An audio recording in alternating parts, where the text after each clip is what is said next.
한 번 더 인사하겠습니다. 이렇게 한번 인사하겠습니다. 주님이 아십니다.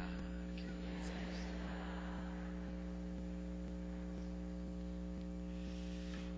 예배 올라오면서 늘 가지는 생각입니다.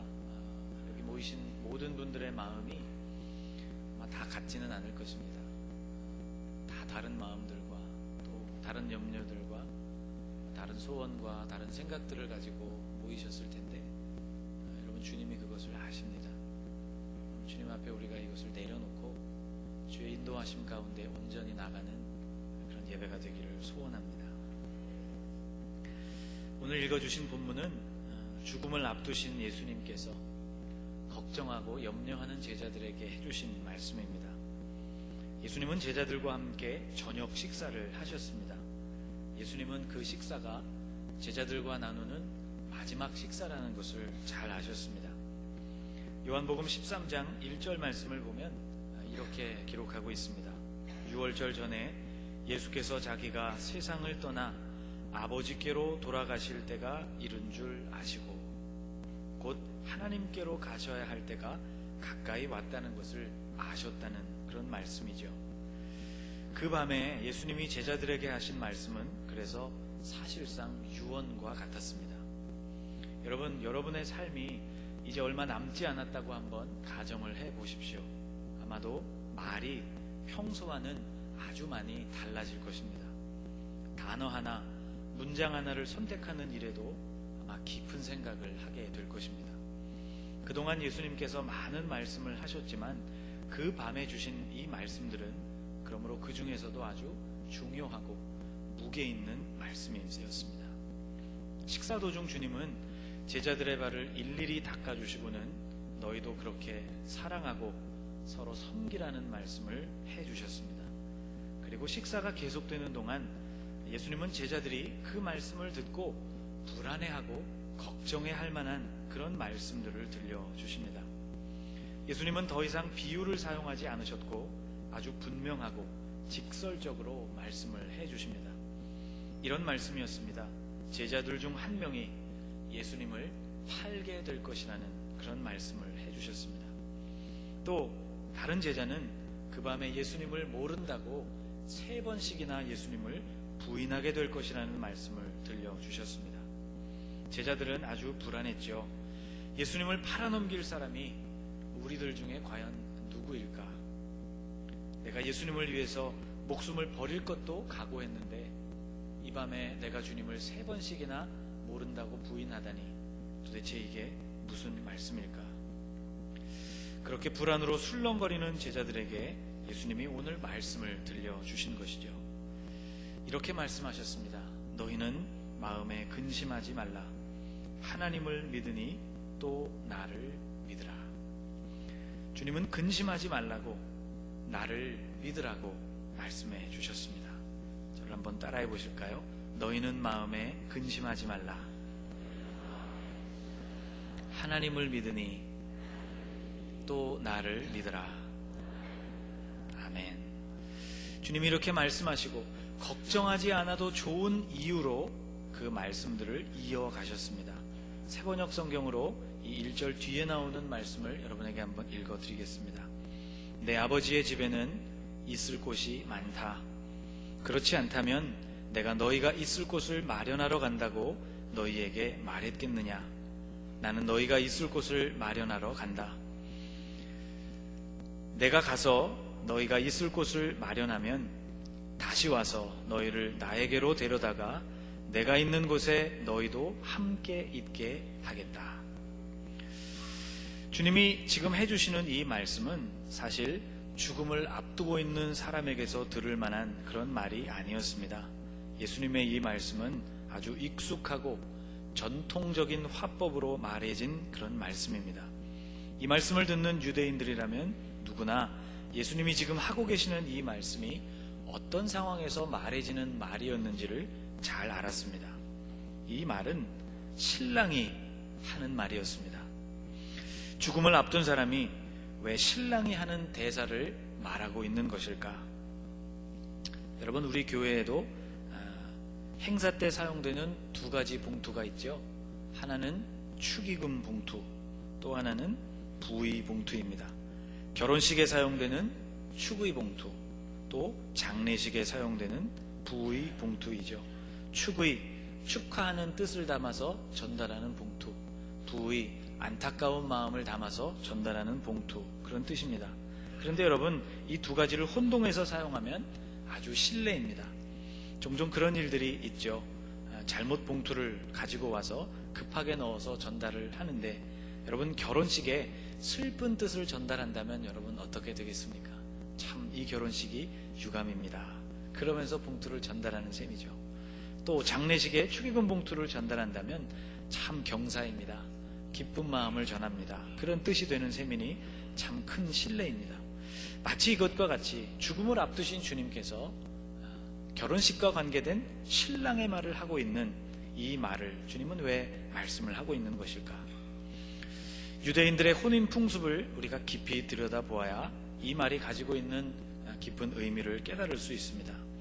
유대인들은 보통 신랑이나 신부가 12살 혹은 13살쯤 되면 정혼을 시켰습니다. 성경에 나오는 예수님의 부모님이었던 요셉과 마리아도 정혼을 했다고 기록되어 있죠. 그리고 그들이 자라게 되면 약혼을 하게 되는데, 이 약혼식에 앞서서 신랑은 결혼 지참금 상당한 양의 돈을 들고 혹은 어떤 물건이나 짐승을 끌고 그리고 처가를 갑니다. 장인을 만나기 위해서 가는 것이죠. 근동에는 아직도 이런 풍습들이 남아 있습니다. 그리고 장인으로부터 결혼에 대한 최종 승낙을 받게 되면 그 결혼식의 날짜는 신랑의 아버지가 정하는 것이 관례였습니다. 그 날짜 또 그 시각은 아무도 몰랐습니다. 며느리도 몰랐고 심지어는 신랑에게도 미리 알려주는 법이 없었습니다.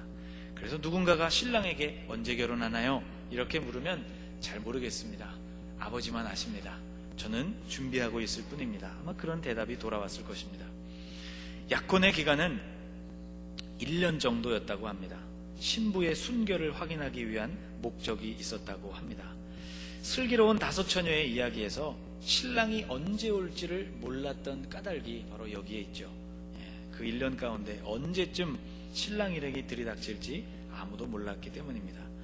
신랑은 처가를 떠나면서 바로 자기가 있는 곳으로 돌아오자마자 곧장 돌을 쌓아 올려서 집을 짓기 시작하고 나무로 지붕을 해서 얹고 이러한 일들을 곧바로 착수하게 되는데, 고되고 아주 힘든 나날의 연속이지만 또 결코 짧은 기간 동안 이루어지지 않는 힘든 일이지만 이 집을 짓는 신랑의 마음에는 기쁨이 충만합니다. 곧 신부를 데려와서 함께 살 수 있다는 기대감 때문이죠. 바로 성경에 나오는 요셉은 바로 그 기간에 약혼녀 마리아의 임신 소식을 듣게 되었던 것이죠. 오직 그날을 기대하면서 모든 것을 준비하고 있는데, 여러분, 요셉은 몫으로 평생을 살았던 사람이죠. 테크톤이라는 말은 건축가라는 말에 가깝다는 말씀을 드렸습니다. 당시 유대에는 주로 돌을 사용해서 건축물을 많이 올렸기 때문에 아마 돌을 다루는 석수였을 가능성이 큽니다. 요셉이 그 일에 정통한 사람이었기 때문에 얼마나 정성을 기울여서 그의 집을 지었을까 우리는 짐작해 볼 수가 있죠. 오직 그날을 기대하면서 그 모든 것들을 준비하고 있었는데 마리아 약혼녀의 임신 소식을 듣게 된 것이죠.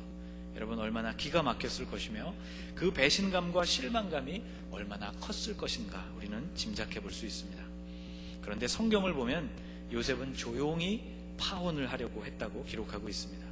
예수님의 아버지가 될 만큼 요셉이 아주 성숙한 사람이었음을 보여주는 것이죠. 자, 다시 예수님의 말씀으로 돌아와 보겠습니다. 예수님께서 지금 불안해하고 있는 제자들에게 들려주고 계시는 이 말씀은 언제 말해지는 말씀이었는가 하면, 신랑이 장인으로부터 최종적으로 결혼 승낙을 받고 그리고 처가를 떠나오면서 신부에게 전하는 말이었습니다. 이런 말이었습니다. 나는 이제 가서 당신과 함께 살 집을 준비하겠습니다. 준비가 다 되면 다시 이리로 와서 당신을 데려가겠습니다. 그러면 내가 있는 곳에서 당신도 함께 살게 될 것입니다. 여러분, 이 말씀이 가지고 있는 의미가 무엇일까요? 죽음을 앞두고 계셨지만 주님의 마음에는 기대로 가득했다는 뜻입니다. 죽음이 코앞에 있었지만 주님의 마음은 아이러니하게도 들떠있는 신랑의 마음과 같았다는 것이죠. 십자가 사건으로 그 구원이 완성되면 수많은 백성들이 준비된 처소였던 하늘나라로 들어갈 수가 있었기 때문입니다. 자, 여러분에게 제가 식상한 질문을 하나 드리려고 합니다. 한번 여러분 대답해 보십시오. 여러분, 결혼은 왜 할까요? 예, 결혼은 왜 할까요? 아마 이 질문에 가장 평범하고 일반적으로 대답할 수 있는 대답은 이런 대답일 것입니다. 사랑하기 때문이죠. 그렇죠, 여러분? 그렇다면 또 이렇게 물을 수 있겠죠. 그렇다면 도대체 사랑이란 무엇일까요? 굉장히 어려운 질문이죠. 예, 두꺼운 책으로 사랑에 대해서 정의하고 쓴다고 해도 아마 다 설명할 수 없는 엄청난 주제가 사랑일 것입니다. 그런데 제가 생각을 해보았습니다. 사랑이 어려운 주제이긴 하지만 아주 쉽게도 정의할 수 있겠구나, 그런 생각을 해보았어요. 그래서 사랑을 제가 이렇게 정의해봤어요. 사랑이란 떨어져 있기 싫은 마음이다. 저를 한번 따라해 보실까요? 사랑이란 떨어져 있기 싫은 마음이다. 예, 여러분, 이 정의에 동의하십니까? 예. 사랑하는 것인지 아닌지 잘 모를 때가 있죠. 그런데 이런 기준에 비추어서 본인의 마음을 정직하게 들여다보면 그것이 사랑인지 아닌지를 분명하게 알게 됩니다. 이런 것입니다.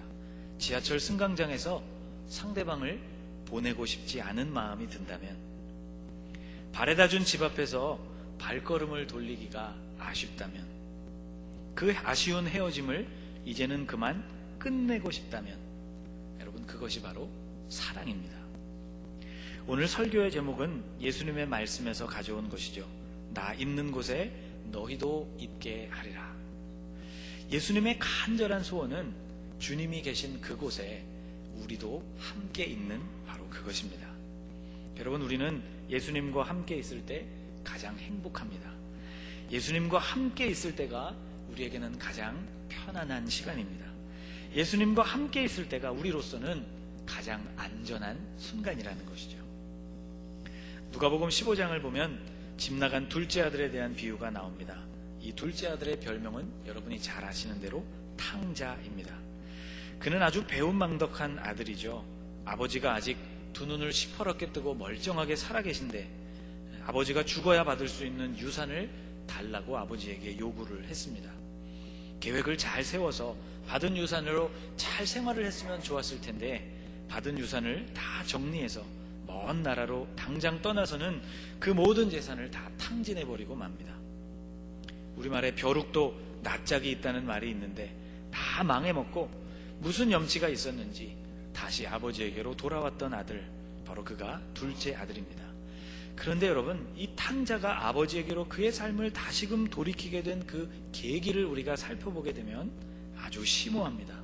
회심이 일어났던 그 순간은 이런 생각을 떠올렸던 때였다고 성경에 기록하고 있어요. 어떤 생각을 떠올렸을 때 회심이 일어났느냐? 이런 생각을 그 마음에 떠올렸던 때였어요. 내 아버지에게는 양식이 풍족한 품꾼이 얼마나 많은가 하는 것이었습니다. 자, 한번 따라해 보실까요? 내 아버지에게는 양식이 풍족한 품꾼이 얼마나 많은가. 예, 본인이 자초했던 그 시련 한복판에서 그는 비로소 위대한 깨달음을 얻게 된 것이죠. 그 깨달음은 이런 깨달음이었습니다. 전에는 몰랐는데 지금 돌아와 생각해보니 아들이 되어서 아버지와 함께 살 때가 얼마나 좋았던가 하는 깨달음이었습니다. 아버지와 함께 있었을 때가 얼마나 행복했었는지가 비로소 그때서야 보이기 시작했다는 것이죠. 아무것도 부러울 것이 없었던 그가 이제는 아버지와 함께 있었던 그 품꾼들조차 부러움의 대상이 되었다는 것입니다. 여러분, 은혜란 다른 것이 아닙니다.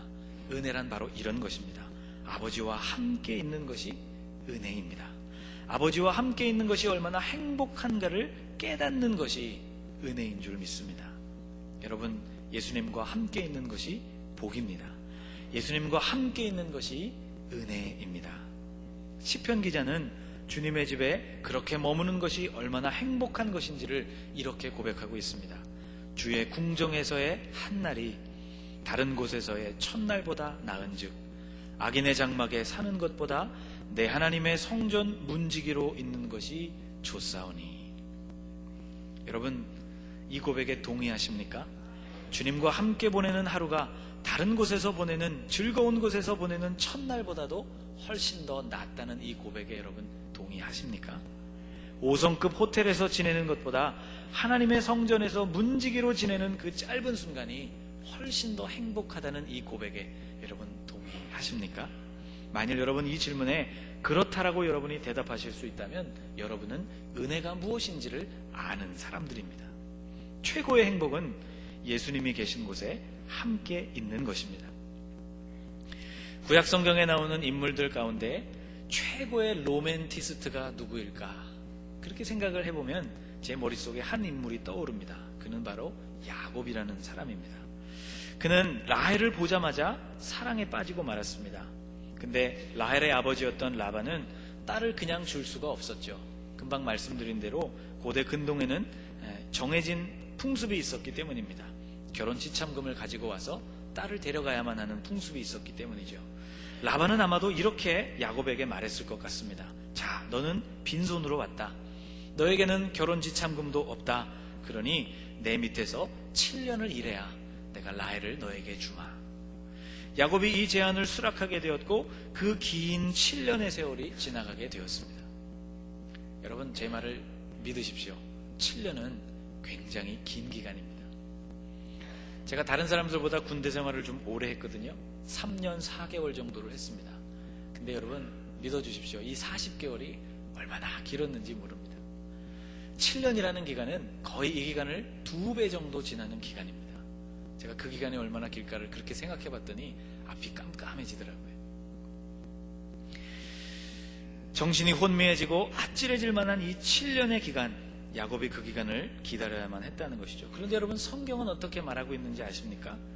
이렇게 말하고 있습니다. 야곱이 라헬을 위하여 7년 동안 라반을 섬겼으나 그를 사랑하는 까닭에 7년을 며칠같이 여겼더라. 여러분, 이것을 무엇이라고 우리가 설명할 수 있을까요? 사랑의 힘이라고밖에는 설명할 길이 없습니다. 야곱은 이런 마음이 있었던 것이죠. 내가 라헬과 함께 있을 수만 있다면 무엇이든지 할 수 있다는 것입니다.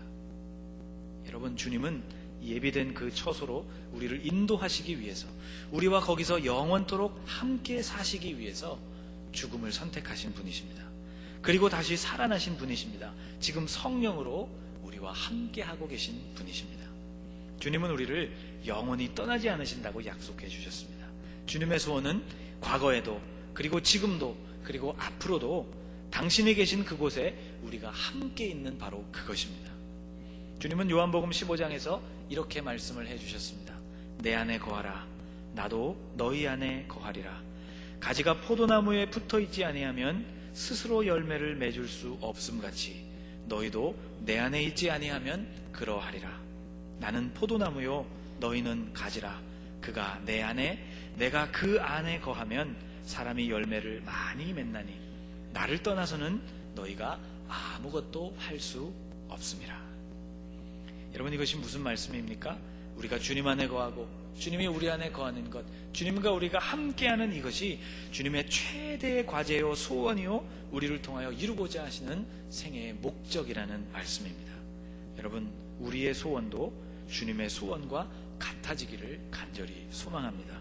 여러분, 주님이 계신 그곳에 함께 머무시는 성도 여러분들이 되시기를 주님의 이름으로 축복합니다. 나 있는 곳에 너희도 함께 있게 될 것이다. 여러분, 주님과 함께 동행하시고 그곳에 함께 머무시는 한 주간이 되시기를 주님의 이름으로 축복합니다. 기도하겠습니다. 하나님, 주님은 신부인 우리에게 신랑이 되시는 하나님이십니다. 가지인 우리에게 포도나무가 되시는 분이십니다. 하나님, 주님 안에 거하는 것이 우리의 일생에 무엇과도 바꿀 수 없는 최고의 축복임을 오늘도 우리에게 말씀하여 주시니 감사합니다. 불안해하고 두려움에 떨고 있는 제자들에게 두려워하지 말 것을 말씀하시면서 내가 아버지께로 가서 처소를 예비하면 다시 너희에게로 와서 나 있는 곳에 너희도 함께 있게 할 것이라는 신랑이 신부에게 주는 이 놀라운 약속과 같은 놀라운 말씀을 들려주신 주님, 오늘 우리의 마음에 주님과 함께하고픈 소망이 우리 안에도 일어나게 도와 주옵소서. 우리와 함께 하시기 위해서 주님이 생명을 주셨고 모든 것을 우리를 위하여 내어주신 그 하나님 주님의 소원이 우리와 함께 머무는 것임을 기억하게 도와주셔서 우리도 주님의 소원을 만족해 해드리는 하나님의 사람들이 되게 하여 주옵소서. 언제 어디서나 하나님과 동행하는 하나님의 자녀들이 되게 하여 주옵소서. 예수님의 이름으로 간절히 기도하옵나이다. 아멘.